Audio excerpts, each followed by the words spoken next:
Assalamualaikum warahmatullahi taala wabarakatuh. Selamat pagi semuanya. Selamat bertemu kembali di materi kita hari ini. Baik anak-anakku, kita sekarang akan belajar tema 2, persatuan dalam perbedaan, subtema 1, rukun dalam perbedaan pada pembelajaran ketiga. Pagi ini kita dengarkan dulu ya. Ini ada sebuah cerita. Pak Guru bacakan. Pagi ini Udin dan teman-temannya sedang bekerja sama untuk mengumpulkan informasi tentang tanaman dan habitatnya.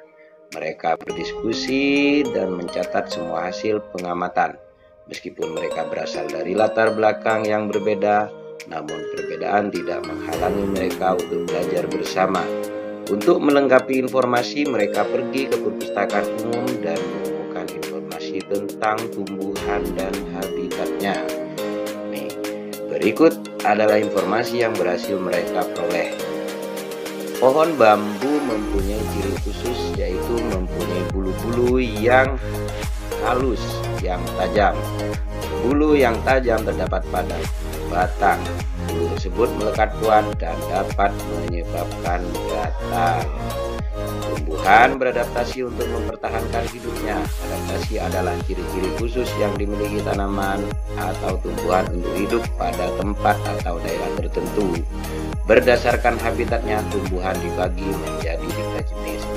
Contohnya, pohon bambu ini beradaptasi dan mempertahankan dirinya dengan menggunakan bulunya yang tajam dan gatal. Kemudian berdasarkan habitatnya, tumbuhan dibagi menjadi 3 jenis. Yang pertama, hidrofit, yaitu tumbuhan yang sebagian tubuhnya ada di permukaan air. Akarnya berada di air, memiliki rongga udara dalam batang atau tangkai daun. Daunnya muncul ke permukaan air. Yang pertama, hidrofit ya. Ini contohnya, ini tumbuhan kangkung. Kemudian yang kedua adalah higrofit. Nama higrofit yang kedua, higrofit. Tumbuhan yang hidup di daerah lembab.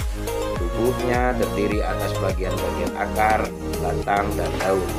Daunnya pada umumnya tidak tampak karena terdapat di dalam tanah. Daunnya yang muda umumnya melingkar atau menggulung. Ini tumbuhan yang kedua, berdasarkan habitatnya, higrofit. Ini contohnya adalah pakis. Kemudian yang ketiga adalah xerofit. Tumbuhan yang hidup di daerah yang kering. Tumbuhan ini memiliki daun tebal, sempit, kadang-kadang berubah bentuk menjadi bentuk duri, sisik, atau bahkan tidak mempunyai daun. Batangnya tebal dan mempunyai jaringan untuk menyimpan air. Akarnya panjang, contohnya lidah buaya. Baik, itulah tadi pembagian tumbuhan berdasarkan habitatnya. Kita lanjut ke materi selanjutnya, anak-anakku. Di sini kita disajikan dengan Proklamasi Kemerdekaan Indonesia.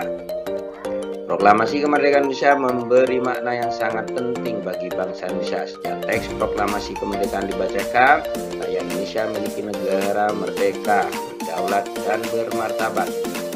Tonggak sejarah tersebut tidak akan terjadi apabila tidak ada anak bangsa yang berani memproklamirkan kemerdekaan. Mereka adalah pejuang bangsa yang tidak boleh dilupakan. Berikut adalah para pejuang bangsa yang telah berjasa terhadap kemerdekaan negara Indonesia. Insinyur Soekarno merupakan salah satu orang yang berjasa dalam mendirikan negara Republik Indonesia sebagai negara berdaulat. Soekarno lahir di Blitar, Jawa Timur pada 6 Juni 1901 dan meninggal di Jakarta 21 Juni 1970. Bung Karno menyusun konsep teks proklamasi di rumah Laksamana Tadasi Maeda bersama Bung Hatta dan Mr. Ahmad Subarjo. Dia kemudian menandatangani teks proklamasi atas nama bangsa Indonesia bersama Bung Hatta. Bung Karno membacakan teks proklamasi kemerdekaan Indonesia di kediamannya di Jalan Pegangsaan Timur nomor 56 Jakarta. Dr. Andes Haji Muhammad Hatta atau Bung Hatta lahir di Bukit Tinggi, Sumatera Barat 12 Agustus 1902. Beliau wafat di Jakarta 14 Maret 1980 pada usia 77 tahun. Bung Hatta menyusun konsep teks proklamasi bersama Bung Karno dan Mr. Ahmad Subarjo. Ia ikut menandatangani teks proklamasi atas nama bangsa Indonesia bersama Bung Karno. Muhammad Hatta adalah wakil presiden pertama Indonesia. Selain itu, beliau adalah Bapak Koperasi Indonesia. Kemudian ada Ahmad Subarjo. Lahir di Karawang, Jawa Barat 23 Maret 1996 dan wafat 15 Desember 1978 pada umur 82 tahun. Beliau adalah Menteri Luar Negeri Indonesia yang pertama. Ahmad Subarjo merupakan salah satu tokoh dari golongan tua yang berperan dalam mempersiapkan proklamasi kemerdekaan Indonesia. Ahmad Subarjo ikut menyusun konsep teks proklamasi di rumah Laksamana Tadasi Maeda bersama Bung Karno dan Bung Hatta. Laksamana Tadasi Maeda adalah seorang perwira tinggi Angkatan Laut Kekaisaran Jepang. Beliau membantu persiapan konsep teks proklamasi kemerdekaan dengan mempersiapkan rumahnya digunakan untuk kegiatan yang sangat penting.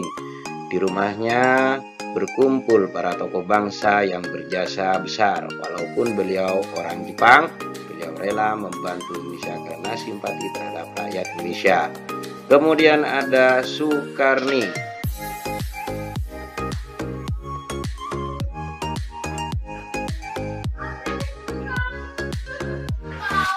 Lahir di Blitar, Jawa Timur 14 Juli 1916. Beliau wafat di Jakarta pada 7 Mei 1971 pada usia 54 tahun. Nama lengkapnya adalah Soekarni Kartodiwirjo. Soekarni adalah salah seorang tokoh pemuda dan pejuang yang gigih melawan penjajah. Soekarni mengusulkan agar yang menandatangani teks proklamasi adalah Bung Karno dan Bung Hatta atas nama bangsa Indonesia. Kemudian ada Fatmawati yang bernama asli Fatimah. Lahir di Bengkulu pada tahun 1923 dan meninggal dunia di Jakarta pada tahun 1980. Beliau dimakamkan di Taman Makam Pahlawan di Kalibata, Jakarta. Fatmawati menjahit bendera pusaka sangsaka merah putih yang dikibarkan pada upacara proklamasi kemerdekaan Indonesia di Jalan Pegangsaan Timur nomor 56 Jakarta. Teks proklamasi kemerdekaan diketik oleh Sayuti Malik. Sayuti Malik adalah tokoh pemuda yang juga sangat berperan dalam proklamasi kemerdekaan Indonesia. Sayuti Malik mengetik naskah proklamasi setelah ia sempurnakan dari tulisan tangan Bung Karno. Itulah orang-orang yang berperan dalam memproklamirkan kemerdekaan Indonesia. Setelah kamu pelajari semuanya, silahkan kerjakan tugas berikut anak-anakku. Seperti biasa tugas Pak Guru kirimkan lewat via grup yang berupa Google Form ya. Untuk itu Pak Guru akhiri sampai di sini materi kita hari ini. Wabillahi taufiq wal hidayah. Wassalamualaikum warahmatullahi wabarakatuh.